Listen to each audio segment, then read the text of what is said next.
आमर संस्कृति आमर संस्कार सर्वदा रहु आम सहित। भारतर महान ग्रंथ आउ काव्यगुड़िकर संपूर्ण संकलन सब्सक्राइब करंतु तिलक।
पूरा क्षेत्र को चारिपटू घेरी रखिछंती। जदि विभीषण दृष्टि पड़ी सब कथा जना पड़ी तमर सब किछि धरा पड़ जाई सुख आ सारण।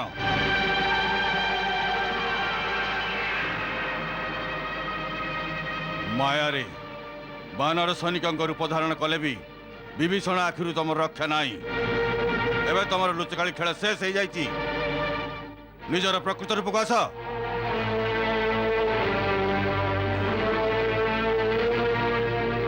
बांधी पका दी जन को।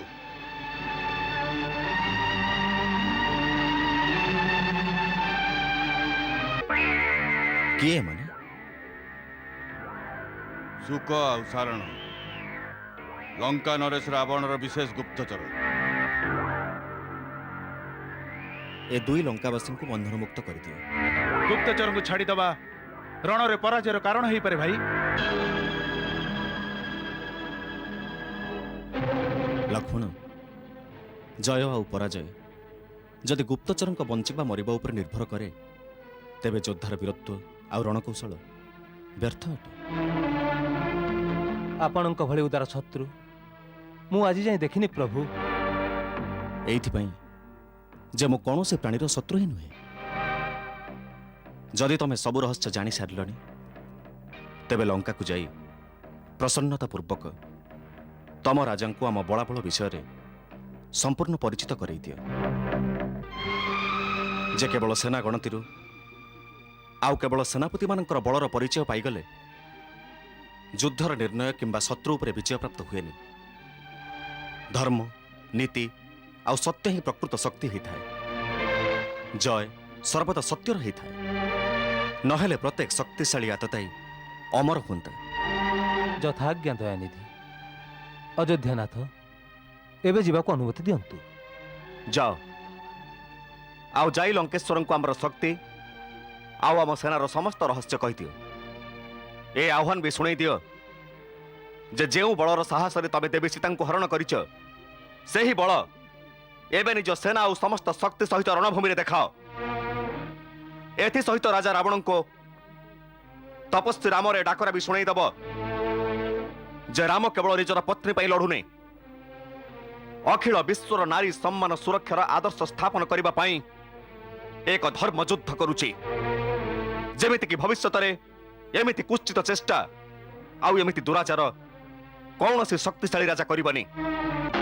लाज लगुनी तुमको का पुरुष भली ए कथा कहबकु जे विभीषण बध करने को चाहूला आउ कृपा सिंधु रघुनाथ हमको क्षमा करदेले।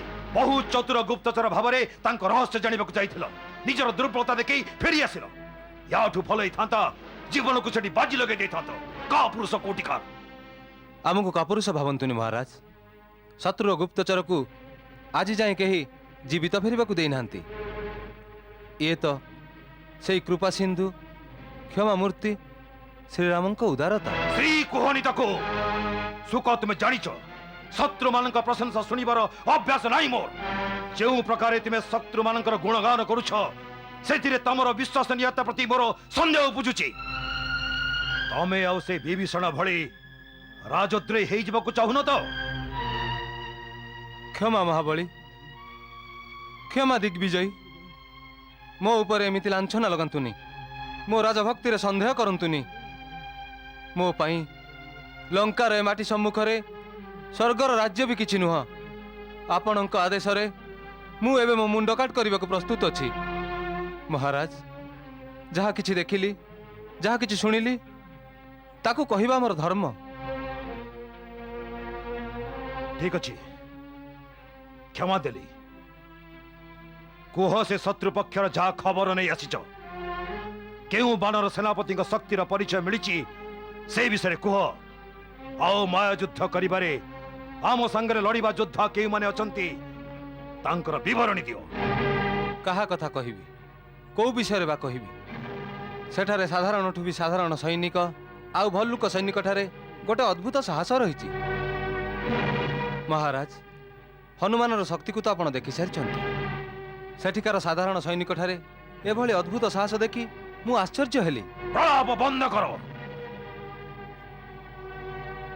त्रिकुट शिखर मु स्वयं अवलोकन करी। तमें से परिचय दब मते। निश्चय त्रिलोक विजयी। तेबे आपण शत्रुर दलबल आउ साहसर अनुमान लगे पारिबे।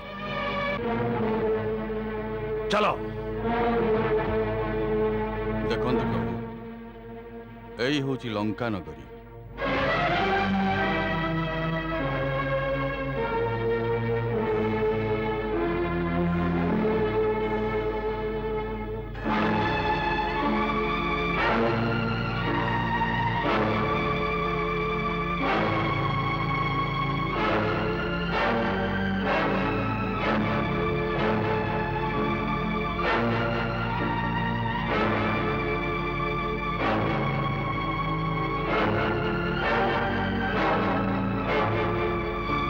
विश्वकर्मा निर्मित कुबेर द्वारा सुसज्जित सुवर्ण खचित लंकापुरी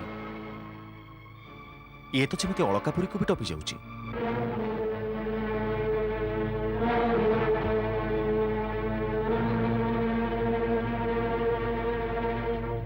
भाई एते सुंदर है लंकापुरी।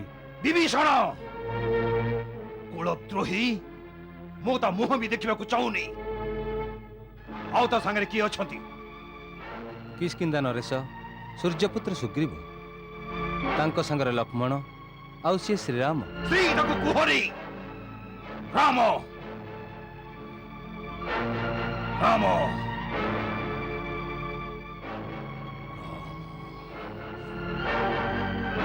से पृथुलकाय लोकटी किए?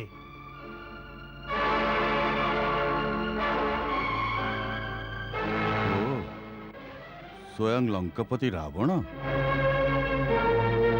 रावण रावण?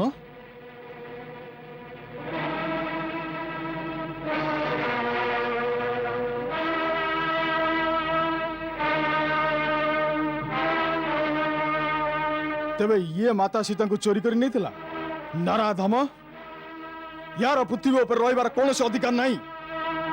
मु एबे ताको जमपुरी पहुंचे दउची।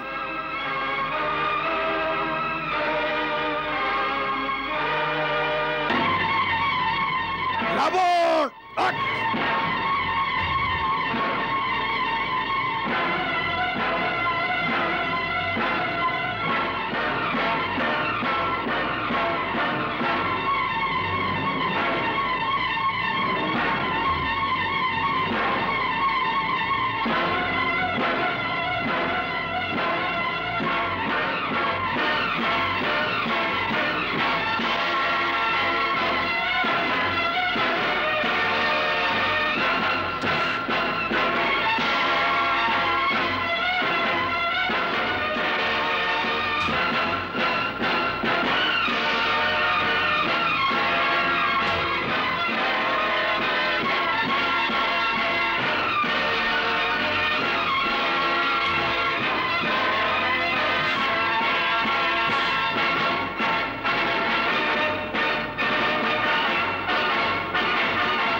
सुग्रीव मित्र ये को भली मूर्खामी ये को भली पिलालियामी प्रभु से नर पिशाच नराधम को देखी मु मो बस भीतर रही पारिनी प्रभु। साहसर साकार मूर्ति वीरवर तमर ए असाधारण साहस आम समस्त को चकित कर देइथिला। महाबली आउ केबे भी एमिति दुस्साहस करी निज प्राण को संकट रे पकेइबनी। मु मो मनर अवस्था केमिति वर्णना करी प्रभु। माता सीता को हरण करिथिबा से आतताई पापी को देखी मो शिरा प्रशिरा रे बिजुली खेलीगला। मु निज भीतर रही पारिनी। मु पागल होइगली प्रभु। मित्र तमे आम समस्तक राजा तमे पराजित हो गले आमे समस्त पराजित हो जिवु। आउ धर्म युद्ध रे अधर्मर विजय हो परिबनी। तमे कौनसी पदक्षेप विचार न करी बिना परामर्श रे उठेबा उचित हबनी। प्रभु आउ एमिति केबे भूल हबनी प्रभु।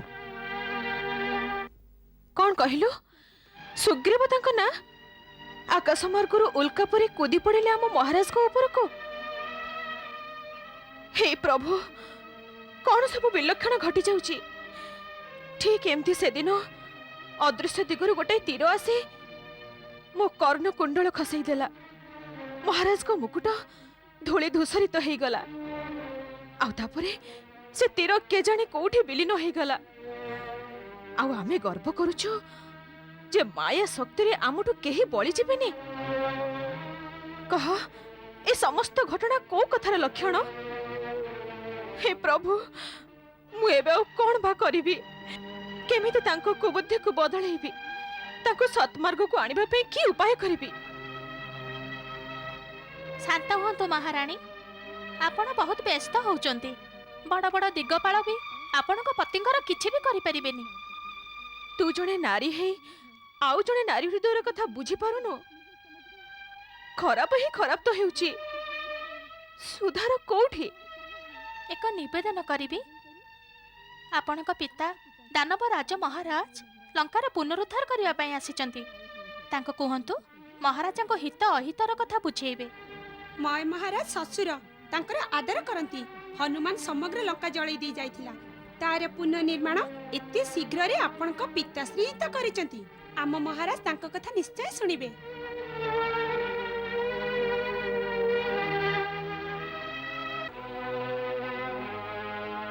तो स्वामी ए कार्य नुआ करी करूनी मां।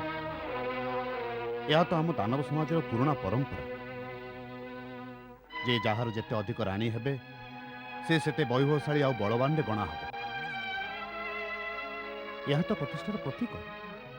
पिता लंकेश्वर को महल रे जेते भी रानी रुहंतु मोर तांको संगे कोनोसी शत्रुता नहीं। तेबे कोन सीता संगरे ना सीता संगरे भी नुहे। जदि सीता लंकेश्वर को निज इच्छा रे स्वीकार करिनिए तेबे निजर भौणी भली ताको मो भल पाइबी। जदि से मो स्वामी को सुख देई पारे तेबे मु ता पे मो प्राण भी उत्सर्ग करिबा पे प्रस्तुत अछि। ताहले ताहले संताप काहे की? पिता सीता कालो फास रूप रे आसीछि। से मो सौतुणी नुह मो स्वामी को मृत्यु रूप रे आसीछि। हाँ पिता आपण को झियर वैधव्य होउछि सीता। जदि आपण निज झियर ललाटरे सौभाग्य सिंदूर बजाय रखा चाहता तेबे निज जामता मनर सीतार मोह पोछि दियंतु। ये भय, ये आशंका, ये चिंता कौ कारण तो मन में बसा बांधि माँ? जो दिन सीता को हरण कर आनिछंती एठी कोन मु गोटे भी दिन शांति रे अछि? कौन सब अनर्थ आ अमंगल हो जाउछि? विनाशर बाली झड़ उठुछि। गोटे उद्गिरण समग्र लंका को ग्रासिबा पाई दिन प्रतिदिन आगो को बढ़ी चलीछि। जहा को आमे साधारण वनवासी प्रवासी भाभी तुच्छ मन करूथिलु से सृष्टि सबुठु असंभव कार्य करदेले। समुद्र को बांधिबा पाई कौन केबे केही कल्पना भी करिथिला?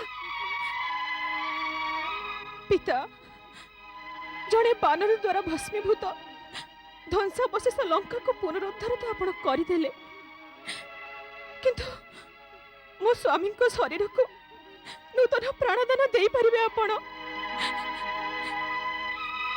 कहंतु पिता, कहंतु। कांद तो मनर विचलित अवस्था मते संपूर्ण चिंतित कर झील।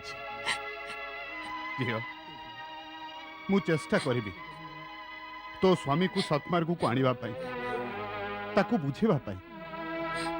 एबे युद्ध अनिर्वाच्य।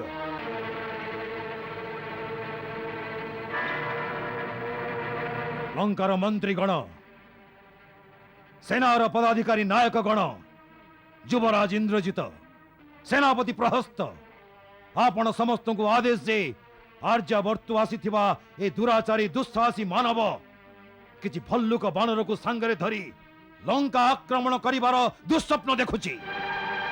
एबे युद्ध तो अनिर्वाच्य। लंकेश्वर, युद्ध को आम लंकार द्वारा जाए आनिबार दायित्व केवल कौन से मानव दुहिंकर। आमे कौन एक कथार विचार करि परिबानी जे जदि सीता को फेरई देबारे युद्ध को रोका जाई पारे, तेबे काहे के तांको फेरई दिया न जीव? जहा युद्धर प्रकृत कारण, आमे से कारण ऊपर भी विचार करबा आवश्यक महाराज। कारण ऊपर नुहे, केवल निवारण ऊपर विचार करा जाई पारे।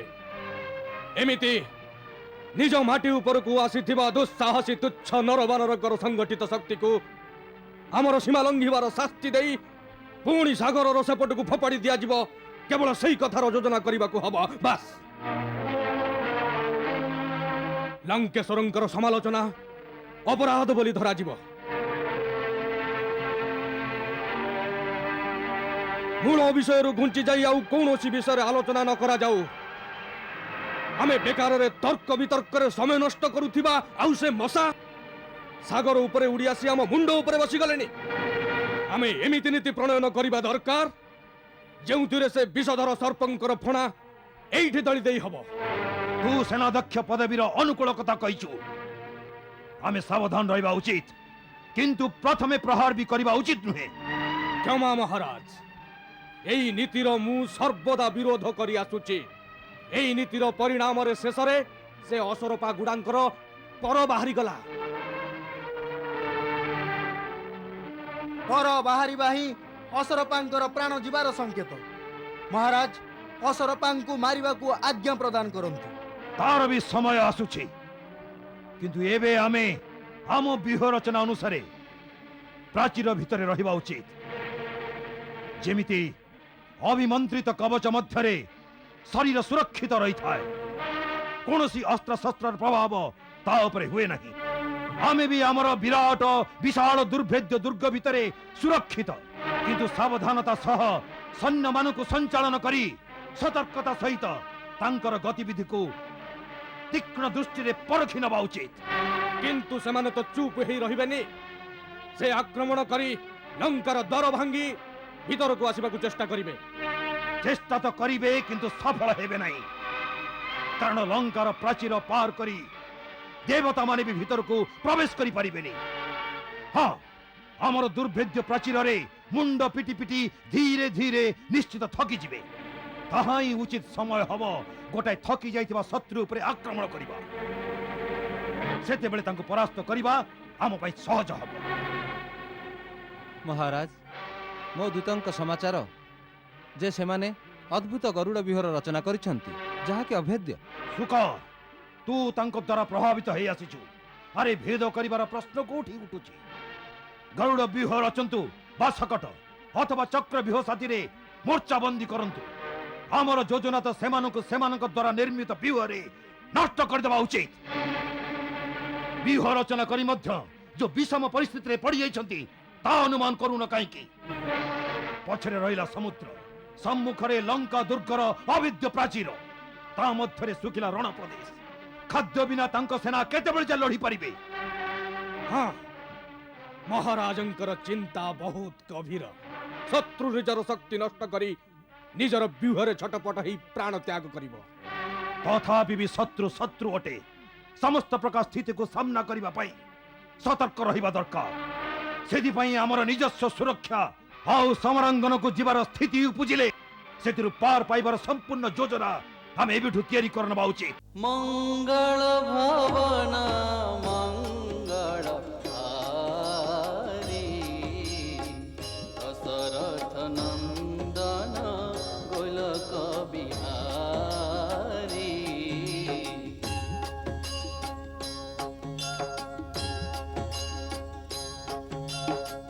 ସୀତାରାମ ଚରିତ ଅତି ପାବନ ମଧୁର ସରସ ପୁଣି ଅତି ମନ ଭାବନା।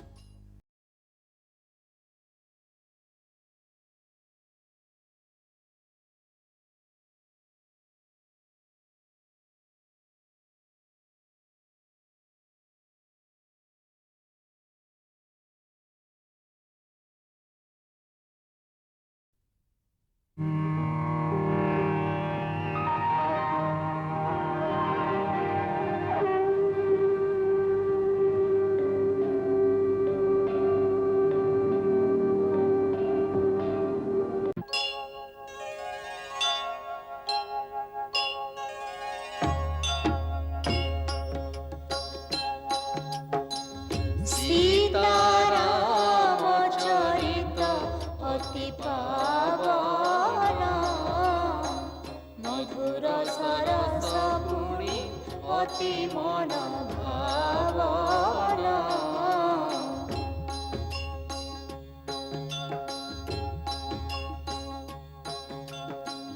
ପୁନଃ ପୁନଃ ଶୁଣିଲେ ବି ମନ ବୁଝେ ନାହିଁ।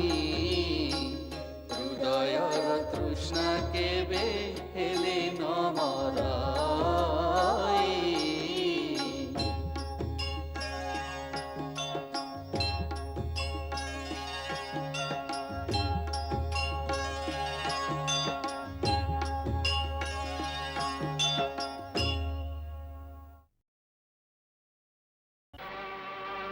ମହାରାଜ, ମୋ ଦୂତ ସମାଚାର ଆଣିଛନ୍ତି ଯେ ସେମାନେ ଅଦ୍ଭୁତ ଗରୁଡ଼ ବ୍ୟୁହ ରଚନା କରିଛନ୍ତି ଯାହା ଅଭେଦ୍ୟ।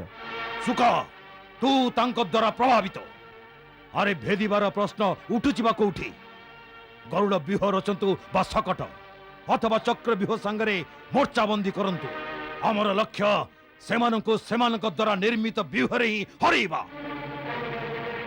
ବ୍ୟୁହ ରଚି ସେମାନେ ଯେଉଁ ବିକଟ ବ୍ୟୁହରେ ପଶିଗଲେଣି ତାର ଅନୁମାନ ତମେ କାହିଁକି କରୁନ?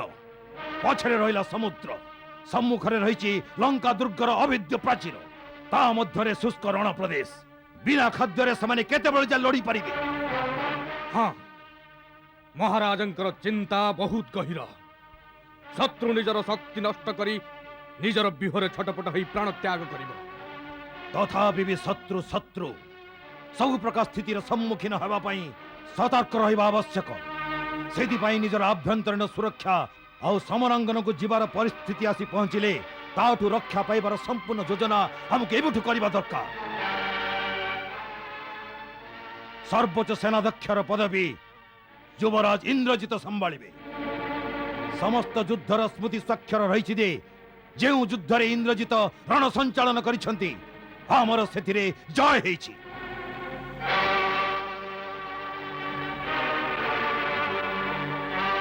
ମୁଁ ପ୍ରତିଜ୍ଞା କରୁଛି ଯେ ମୁଁ ମୋ ପିତୃଦେବଙ୍କ ଯଶ ପାଇଁ ଆଉ ଲଙ୍କାର ସମ୍ମାନ ପାଇଁ ମୁଁ ମୋର ପ୍ରାଣ ବି ବାଜିରେ ଲଗେଇଦେବି। ଏ ସର୍ବୋଚ୍ଚ ପଦବୀର ପ୍ରତିଷ୍ଠାରେ ମୁଁ ବଞ୍ଚିଥିବା ଯାଏ କଳଙ୍କ ଲାଗିବାକୁ ଦେବିନି। ବୀର ଇନ୍ଦ୍ରଜିତ ତିନି ଲୋକରେ ଲଙ୍କାର ମାନ ସମ୍ମାନ ଆଉ ଅସୁରଙ୍କର ପ୍ରବଳ ପ୍ରତାପ ତୁମରି ବଳରେ ପ୍ରତିଷ୍ଠିତ। ମେଘନାଦ ତୁମେ ହିଁ ରାବଣର ଉନ୍ନତ ଲଲାଟରେ ମୁକୁଟ ରୂପରେ ଶୋଭିତ। ପୁତ୍ର ତୁମେ ମୋର ସବୁ କିଛି। ସର୍ବୋଚ୍ଚ ସେନାଧ୍ୟକ୍ଷ ପଦବୀରେ ରହି ପଶ୍ଚିମ ଦ୍ୱାରରେ ନିଜ ସେନାଧ୍ୟକ୍ଷ ଆଉ ସେନାଙ୍କ ସାଥିରେ ତୁମେ ନିଜେ ରୁହ। ପଶ୍ଚିମ ଦ୍ୱାର ଅତ୍ୟନ୍ତ ମହତ୍ୱପୂର୍ଣ୍ଣ। ତାହା ହିଁ ହବ ମହାରାଜ। ଆଉ ଆମର ପୂର୍ବ ପ୍ରାଚୀର ଯାହାକି ଲଙ୍କାର ପ୍ରମୁଖ ପ୍ରବେଶ ଦ୍ୱାର, ସେଠାରେ ରାଜକୁମାର ପ୍ରହସ୍ତ ନିଜର ସେନାମାନଙ୍କୁ ନେଇ ଜଗି ରହିବେ।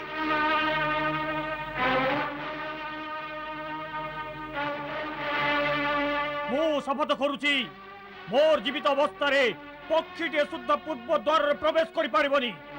ପ୍ରଭୁ, ରାବଣ ଲଙ୍କାର ଦୁର୍ଗବନ୍ଦୀ ଆରମ୍ଭ କରିଦେଇଛି। ଆଚ୍ଛା, ଆଜ୍ଞା, ମୋର 4 ଜଣ ମନ୍ତ୍ରୀ ଅନଳ, ପନ୍ନସ, ସମ୍ପାତି ଆଉ ପ୍ରମତ୍ତି ପକ୍ଷୀ ରୂପରେ ଶତ୍ରୁ ସେନାର ନିରୀକ୍ଷଣ କରିବାକୁ ଲଙ୍କା ଯାଇଥିଲେ। ସେମାନେ ଏ ସମାଚାର ଦେଇଛନ୍ତି ଯେ ଆଜି ମହାରାଜ ସୁଗ୍ରୀବଙ୍କ ସାଥିରେ ରାବଣର ଯେଉଁ ମଲ୍ଲଯୁଦ୍ଧ ହେଲା ତାର ତୁରନ୍ତ ପରେ ସେ ରାଜମହଲରେ ତାର ମନ୍ତ୍ରୀମାନଙ୍କର ଏକ ସଭା ଡାକିଲା, ଯେଉଁଥିରେ ଏକଥାର ଚର୍ଚ୍ଚା ହେଲା ଯେ ଆଗକୁ କ'ଣ କରାଯିବ। ସେ ସଭାରେ ତାଙ୍କ ଅଜା ମାଲ୍ୟବାନ ଆପଣଙ୍କ ସହ ଶତ୍ରୁତା ତ୍ୟାଗ କରି ଆପଣଙ୍କ ସହ ସନ୍ଧି କରିବା ପାଇଁ ଉପଦେଶ ଦେଲେ, କିନ୍ତୁ ରାବଣକୁ ତାଙ୍କ କଥା ସୁହାଇଲା ନାହିଁ। ଆଉ ରାବଣ ଲଙ୍କାର ଦୁର୍ଗବନ୍ଦୀ କରିବା ପାଇଁ ଆଦେଶ ଦେଲା। ବସନ୍ତୁ।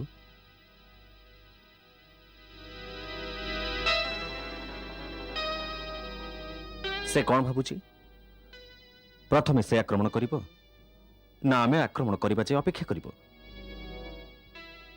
ସେ ଯେଉଁ ବ୍ୟୁହ ରଚନା କରିଛି ସେଥିରୁ ଜଣାପଡ଼ୁଛି ଯେ ସେ ଭାବୁଛି ଯେ ପ୍ରଥମେ ଆପଣ ଆକ୍ରମଣ କରନ୍ତୁ, ଯେଉଁଥିରେ କି ଆପଣଙ୍କର ଶକ୍ତି ଆଉ ସଂଗଠନ ଜଣାପଡ଼ିବ।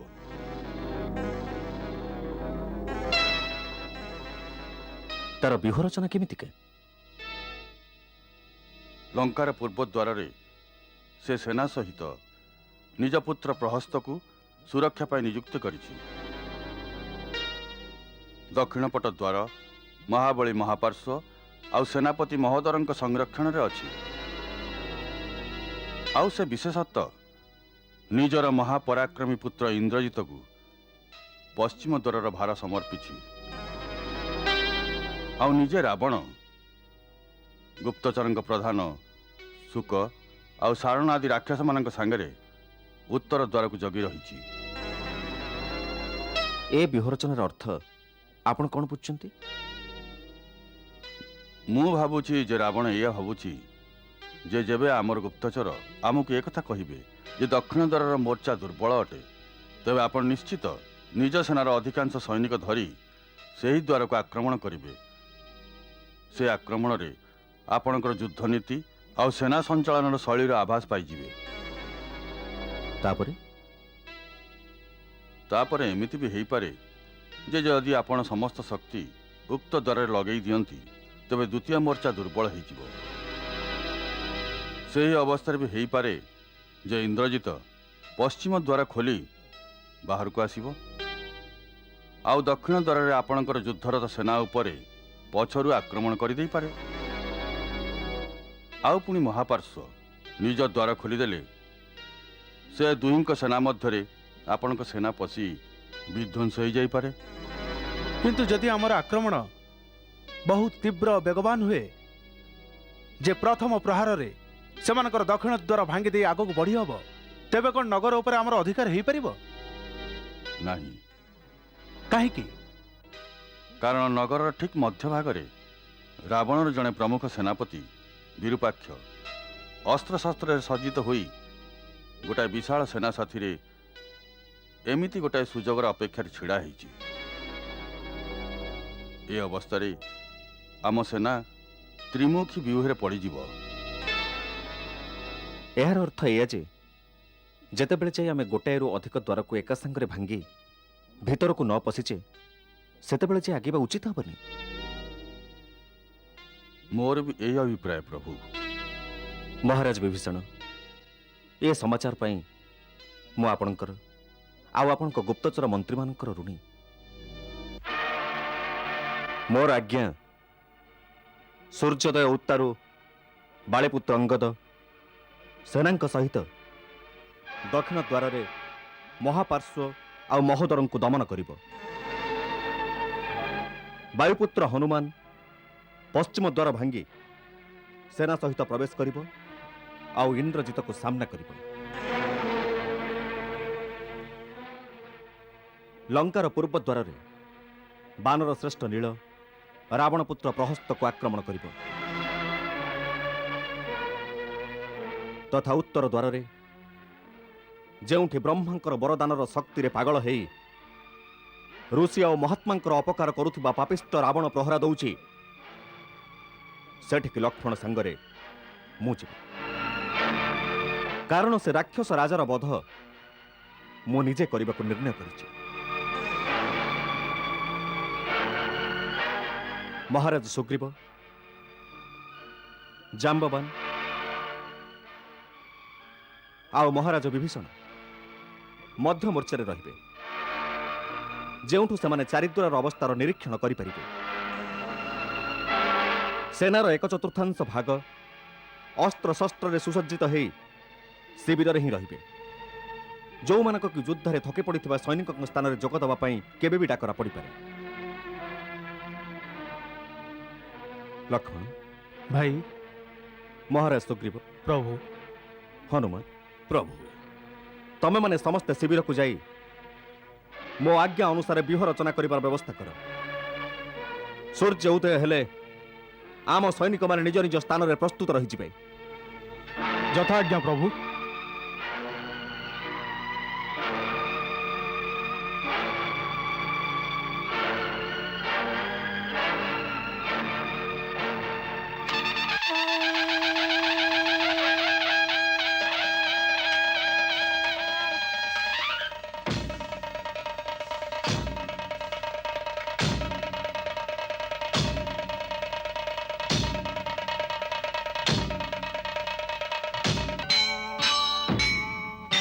ଦୁଇ ପକ୍ଷ ଏବେ ପ୍ରସ୍ତୁତ କରିବାକୁ ମହାସମର ରାବଣ ଦେଖି ଚିନ୍ତିତ ବିରାଟ ସେନା ରାମର ଜୟ ଜୟକାର କରନ୍ତି ସେନା ନିଜ ନିଜ ପ୍ରଭୁର ସେନା ନିଜ ନିଜ ପ୍ରଭୁର ଅନ୍ତ ହବ ଏବେ ରାବଣ ଚଳନ୍ତି ପ୍ରଭୁ ଶ୍ରୀରାମ ଅନ୍ତ ହେବ ଏବେ ରାବଣ ଚଳନ୍ତି ପ୍ରଭୁ ଶ୍ରୀରାମ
ପ୍ରଭୁ, ସେନାର ଅଲଗା ଅଲଗା ଭାଗ ନିଜ ନିଜର ନିର୍ଣ୍ଣିତ ସ୍ଥାନରେ ଦଣ୍ଡାୟମାନ। ଆମର ଯୁଦ୍ଧପତି ଆଉ ସେନାପତି ନିଜ ନିଜର ନିର୍ମିତ ନିର୍ଦ୍ଧାରିତ ମୋର୍ଚ୍ଚାରେ ଆପଣଙ୍କ ଆଦେଶର ଅପେକ୍ଷାରେ ଛିଡ଼ା ହୋଇ ରହିଛନ୍ତି। ଆପଣଙ୍କ ଆଦେଶ ମିଳିଲା ମାତ୍ରେ ହିଁ ଆକ୍ରମଣ ଆରମ୍ଭ ହୋଇଯିବ। ଏବେ ଆପଣ ନିଷ୍ପତ୍ତି ନିଅନ୍ତୁ ଯେ प्रथम आक्रमण केउ पटरु कराजिबो? महाराज सुग्रीव, मो मनरे गोटे विचार आसुची। आमे आक्रमण करबा पूर्वरु रावण को एक शेष सुजोग दिया जाऊ। आम सेनार वीर योद्धा माने ए सुंदर नगरी को विध्वंस करने आगु जदि रावण सीता को सम्मान सहित फेरई दे मोर शरणापन्न हो जाए तेबे मु ताको क्षमा करदेबी। क्षमा करदेव भाई? से पापी को जे जगदम्बा स्वरूपा पुण्यतया सीता माता को हरण कला, देवता क्षति कला, आउ आमर पितृतुल्य महात्मा जटायु को निर्दय भाव हत्या कला। लक्ष्मण ना भाई, जी मोर देवतुल्य भाई हृदय कष्ट देछि ताको मु कदापि क्षमा करि परिबिनी। लक्ष्मण, शास्त्र कहे जे सामर्थ्यवान क्षमागुण त्याग करने उचित नुहे। दया ही वीरर स्वभाव बढ़ाई थाए। देवगुरु बृहस्पति राजनीतिर शिक्षा दे कहिसंती निज क्रोधर अभिव्यक्ति पाई कौनसी जने व्यक्ति को ता पापर दंड देला बेले जदि तार प्रजा किंबा निर्दोष प्राणींकर सर्वनाश हेबार संभावना थाए तेबे वीर पुरुष निज रोष को दमन करी क्षमागुण को धारण करबा उचित। आउ शत्रु को ता पापर प्रायश्चित करिबार सुजोग दबा उचित। एई राजधर्म, एई राजनीति। प्रभु, ए मंत्रणा राजचित आउ धर्मचित मध्य अटे। एबे किंतु प्रश्न जे आमे दूत भावे काहा को पठेइबा? कारण दूत एमिति हबा दरकार जे कि परम बुद्धिमान हेइथिबो, परम वीर भी हेइथिबो। कारण ए शत्रु कौन से समय छल भी करि पारे। भाई ताहले तो आमे हनुमान को पठेवा दरकार न? काहेकि? शत्रु एकथा भाबिबो जे समग्र बानर सेना भितर एई जणे योद्धा अछि जाहाको बारंबार पठा जाउची। प्रभु, मो मतरे युवराज अंगद को ए काम पाई पठा जाऊ। अंगद, तमे युवराज, तमे ए कार्य स्वीकार करिबो? प्रभु, एते विद्वान ज्ञानवान थिबा बेले मते आपण योग्य भाबिले एहा मोर सौभाग्य। आपण मोर गौरव बढ़ाई देले प्रभु। दूतर अनेक दायित्व थाए अंगद। शत्रु को राजसभा निज स्वामीर संदेश शुणेबा आउ निज कथार सम्मति करेबा, निज स्वामी शक्तिर एभली वर्णना करिबा जेमिति निज स्वामीर सम्मान रक्षा हब आउ सम्मुखरे शुणिबा लोक को भी आघात लागिबनी। आत्मसंयमता दूतर सबुठु बड़ गुण अंगद। प्रभु, जहा मस्तक उपर आपणकर आशीर्वाद थिबो से तो बुद्धि, विवेक, ज्ञान आउ गुणर भंडार पाल्टे जीव कृपानिधि। तमे एठु जे उद्देश्य नहीं जाउछ ताको भल भाव बुझी नियो। रावण सम्मान सहित सीता को पहुंचाई दो, रक्तपात और संहार अवस्था सृष्टि न हो, यह ही मोर उद्देश्य। तमे मो तरफरु शांतिदूत स्वरूप जाउछ बाली कुमार। शांति संदेश मोहरा नहीं जा जुबराज, शत्रु को थरुटे सुजग दबा, अटे विरचित कार्य, अटे विरचित कार्य। मते आशीर्वाद दियंतु रघुवीर, मु सफल हेई आपणक निकट को फेरी आसे। दूतर अन्य एक कर्तव्य भी रही बाली कुमार। शत्रु सम्मुखरे निज दलर शक्ति आउ निज सेनार बलाबल विषय एमिति करिबा उचित जेमिति शत्रु निज भितरे भयभीत हो पड़िबो। जेउ विश्वास रे आपण ए दायित्व मते देइचंती ताकू जेमिति सुचारू रूपे तुलई पारे मते आशीर्वाद करंतु प्रभु। ज विजयी हुआ।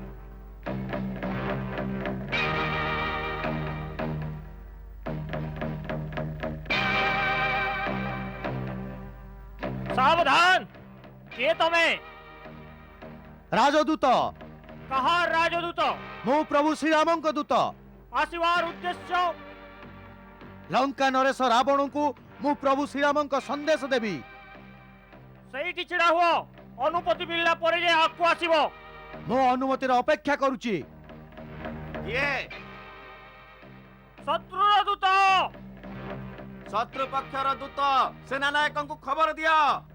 शत्रु पक्षर दूत सेनानायक को खबर दिया। शत्रु पक्षर दूत सेनानायक को खबर दियो। शत्रु पक्षर दूत सेनानायक को खबर दियो।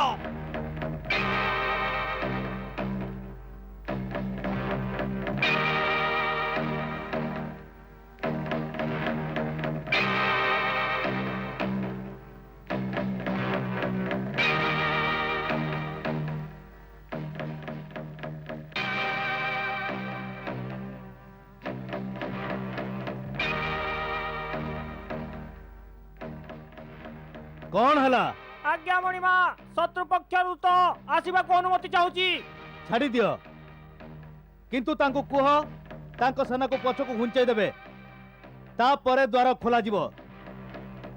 तम सैन्य बल को कह पछ को हटी जिबे तापर जे द्वार खोला जिवो। समस्ते पछ को घुंची जाओ।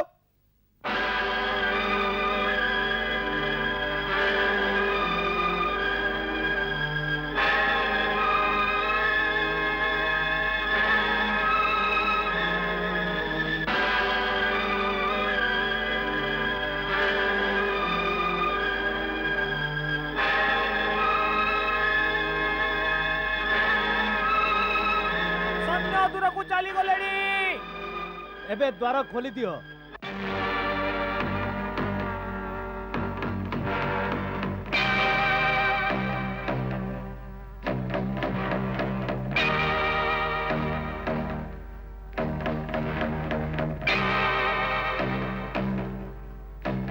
शांति दूत होई अंगद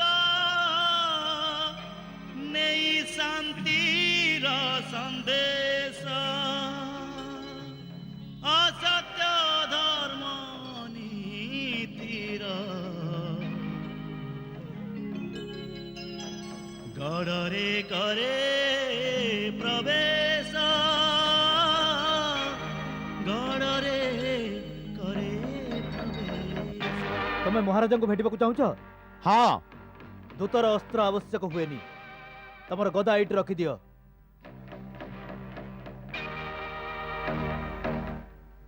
जय श्री राम।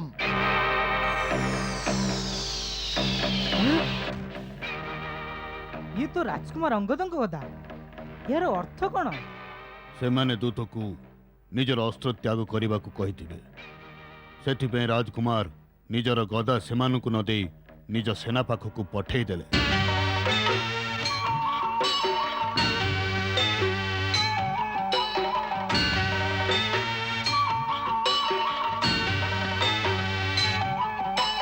असुर दल भितर एमिति अंगद चाले निर्भय सिंह जेमिति हाथींकर दल रे रामंक आशीष नेई अपूर्व दंभरे वीर देई लंफ जेमिति अतल सागर रे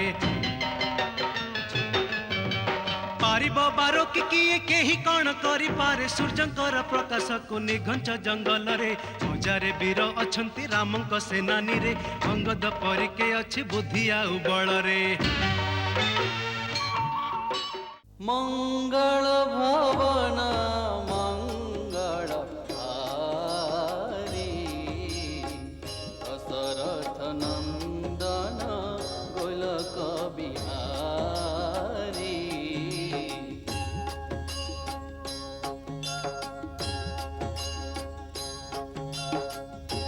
सीताराम चरित अति पावन मधुर सरस पुण्य अति मन भावन।